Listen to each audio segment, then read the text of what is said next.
We face choices every day. When we are looking in the mirror, getting coffee before work, responding to a friend's invitation to meet tonight, wrapping ourselves in a blanket and turning on a video for dinner. Some people have a hard time making decisions even on this level. And almost everyone finds it difficult when faced with an important choice. Whether to leave the country, whether to buy an apartment, whether to have a child. To understand why sometimes it is so difficult to make a decision and how to cope with it, let's look at this video. At the end, you will find some psychological techniques and tools. What is a choice and why is it so difficult? We make simple and complex decisions every day. We constantly choose something, but for some reason we still can't get used to it. Many people try to avoid making decisions, try to shift the responsibility to someone else, or avoid this topic altogether if possible. Why is this so? It may be fear of the unknown or responsibility, fear of missing an opportunity or ruining their lives by making some fateful choice that will change everything forever. And sometimes there is no fear at all. We simply do not understand what we really want. Or the need to decide something causes other complex emotions in us.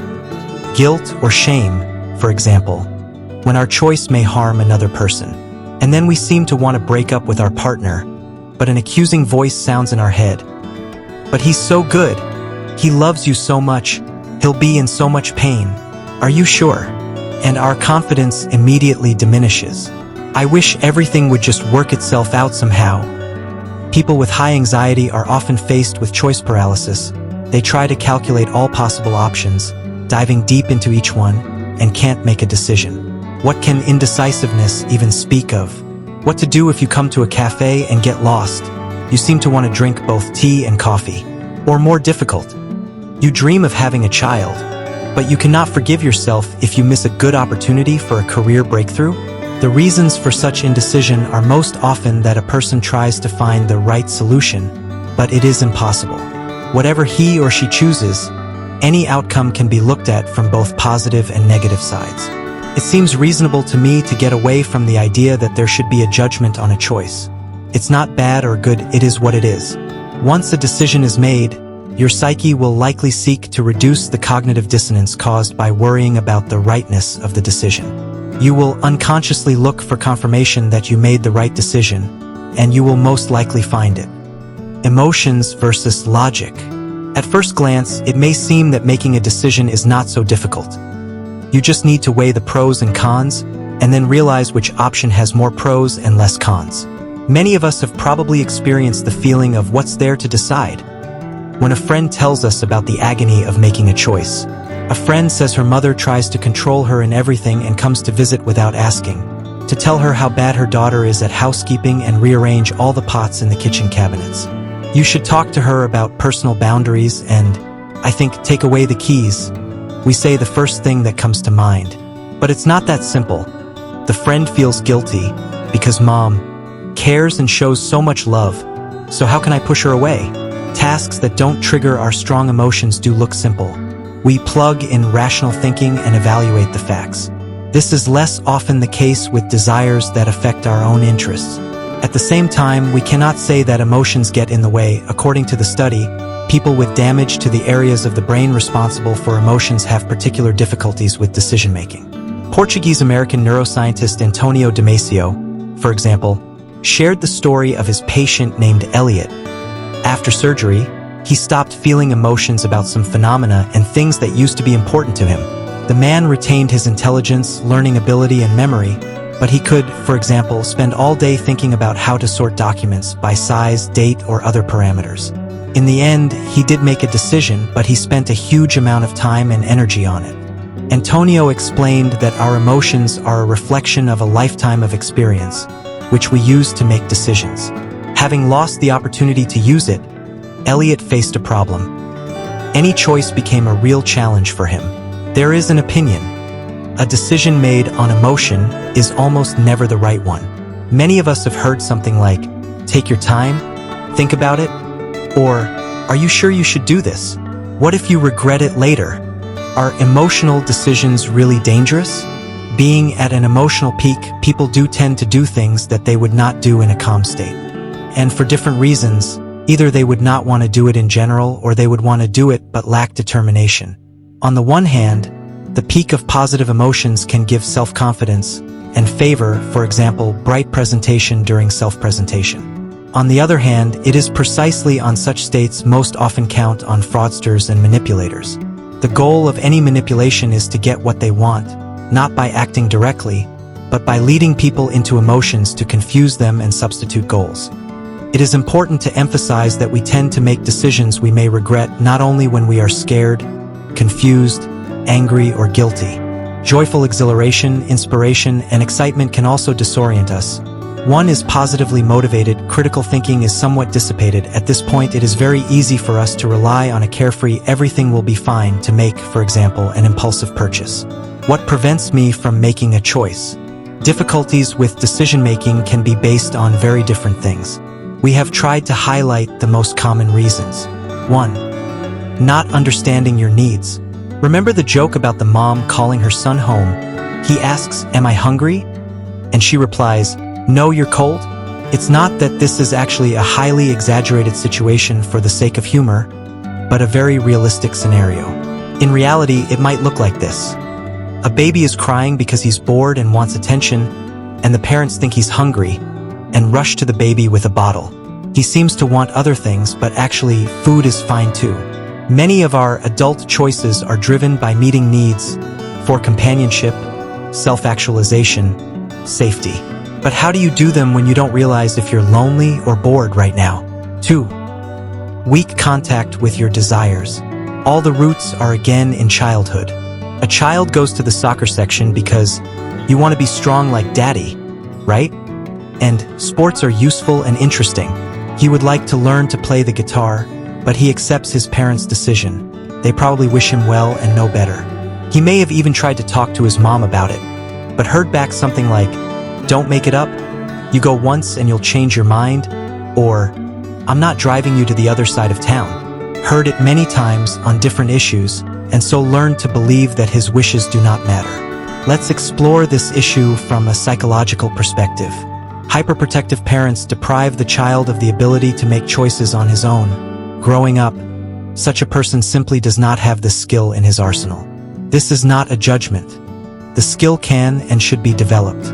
You do not need to immediately try to make fundamental decisions. Just make a list of small cases where the choice is not associated with the risk of large losses. For example, in a coffee shop, you may choose a coffee that you don't like in the end, but next time you can go backwards because you will know exactly what you don't want. In a restaurant, you can order several dishes at the same time, for example, having previously agreed to share them with your companion. Here it is very important to pay attention to your own feelings. Think about how you feel now that the choice has been made. Maybe you feel satisfied or dissatisfied. The very process of getting to know yourself, forming an understanding of how I want it, is important. 3. Fear of responsibility. Responsibility for a young child is borne by adults. That is why the final decisions on many issues are left to them. Mom chooses which school to give her daughter, and it is logical because the girl cannot evaluate the pros and cons of different educational institutions. But even in this situation, it is important for the mother to talk to her daughter, to listen to her opinion, concerns, and expectations, to argue her decision.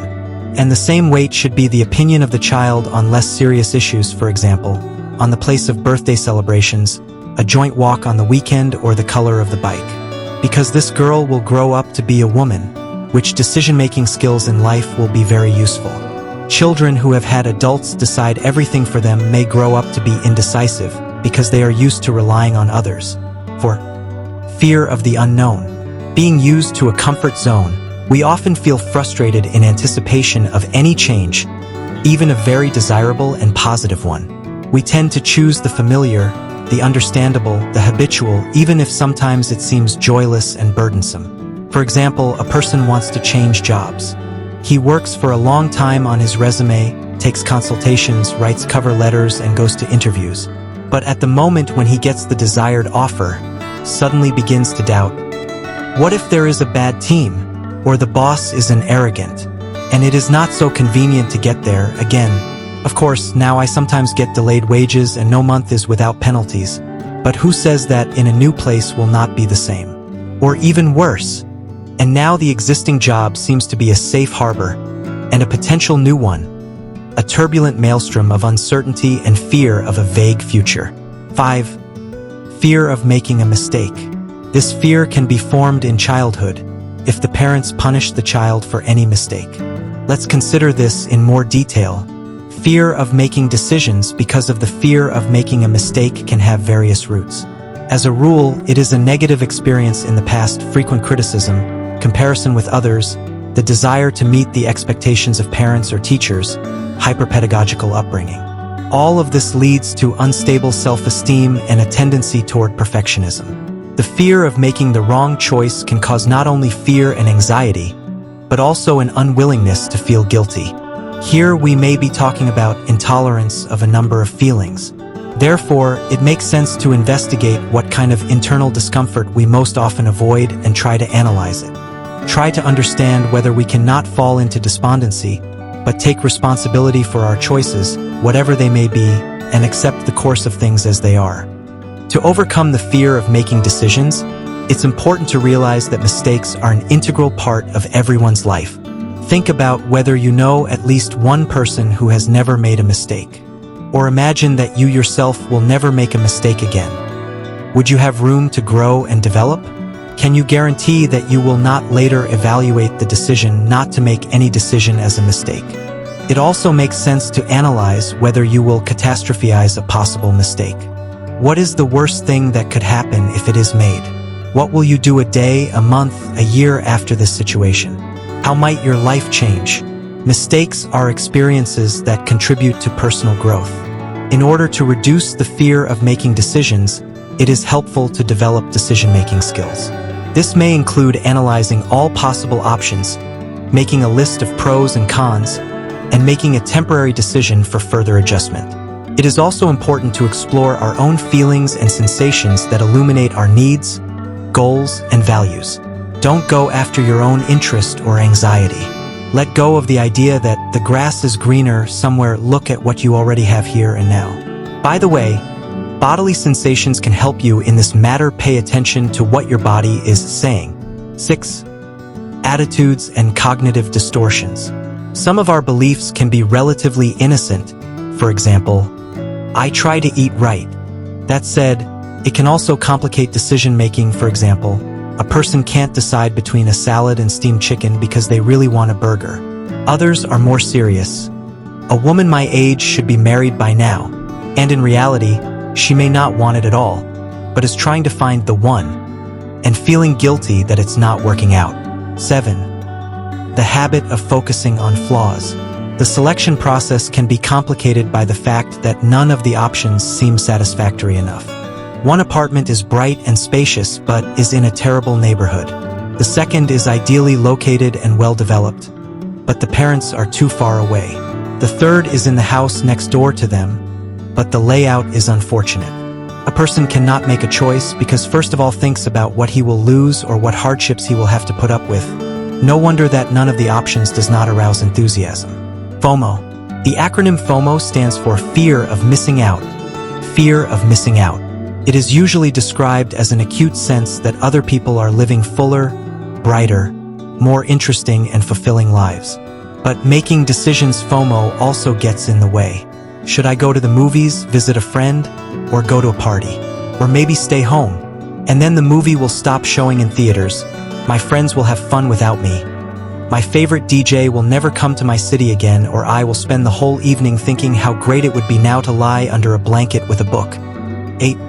Guilt or shame. The need to make a choice can be accompanied by guilt where other people depend on our decision. It is not a fact that the choice we make will actually harm them. Guilt is based on our own assessment of the situation. I'll go out with my friend, and my partner will stay home and be bored. I'll start playing a game, and my friend will be offended that I didn't call him her. I'll postpone meeting my father, and he will think that I don't love him. There is a very high probability that none of these things will come true. At the same time, you don't want to step on your own throat either. As a result, the choice is hard to make. Not all guilt is rational and productive. Sometimes we feel guilty in situations where we have not really done anything wrong or which we could not influence at all. Such guilt is called neurotic. We recently wrote an article on this phenomenon in collaboration with psychologist Alter. Shame, on the other hand, can interfere with the decision of a person with low self-esteem who thinks a lot about how he or she is judged by others. A person may want something, but fear negative evaluation. I will suggest to my husband to try new sexual practices, and he will say that I am a pervert. I will quit going to the gym. It will turn out that I am irresponsible and do not finish anything. I will buy a cake, and the cashier at the checkout will think, no wonder she is so fat. 9. Excess or lack of information. If there is not enough information, many of the fears described above increase. We are afraid of the unknown and error. How can I make a decision if I don't know exactly what I am choosing? Afraid of missing out on benefits. What if the second option is better, but I find out too late? Afraid of responsibility. How can I take responsibility without knowing? That in itself is irresponsible. If, on the other hand, there is too much information, it doesn't get any easier. We can't compare between 10 options, each with a dozen characteristics. We simply get confused by the unnecessary details and end up either choosing intuitively or becoming so frustrated that we lose the desire to choose anything at all. 10. Secondary benefit. Sometimes we can't make a decision because we don't really want to make it, and being suspended gives us some benefit. We may not even realize that this is the case. For example, a young man wants to move out of his parents' apartment and is looking for options, but somehow the search continues seemingly endlessly. He sabotages the process because there are cooked meals, washed clothes, familiar routines, and mom's support at home. This does not mean that the guy necessarily thinks, well, why should I move out? I'll just imitate the stormy activity and live on everything ready. Perhaps this process occurs unconsciously.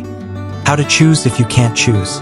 Quite often we find ourselves in a situation where we have to choose, no matter how scary, difficult, or incomprehensible it may be for us. We've highlighted 2 popular psychological techniques to help you make a decision. Descartes Square, a technique of the French philosopher René Descartes. The method is based on 4 questions to ask yourself. 1. What will I gain if this happens? 2. What will I gain if it does not happen? 3. What will I lose if it happens? 4.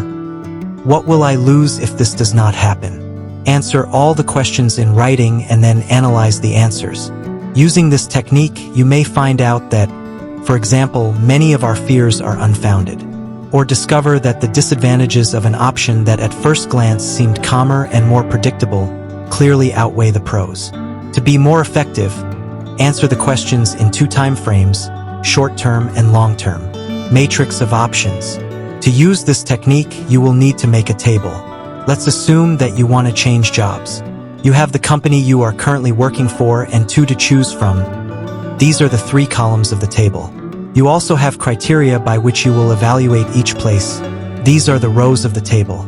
For each criterion, you need to specify the importance. For example, the level of salary is important for you at August 10th. That is, you will first filter vacancies by salary, friendly team at April 10th, because the specifics of your work, for example, does not involve constant interaction with colleagues.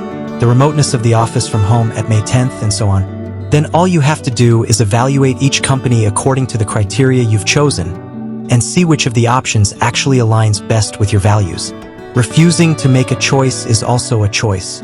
When we avoid making a decision, we actually do make it. For example, we decide not to influence the situation in any way. The result of this decision is the same as of any other decision. We gain something and lose something. For example, a man cannot choose between his wife and his mistress, so he continues his relationship with both. Life does not pause while he compares and ponders. It goes on and submits to the decision to decide nothing.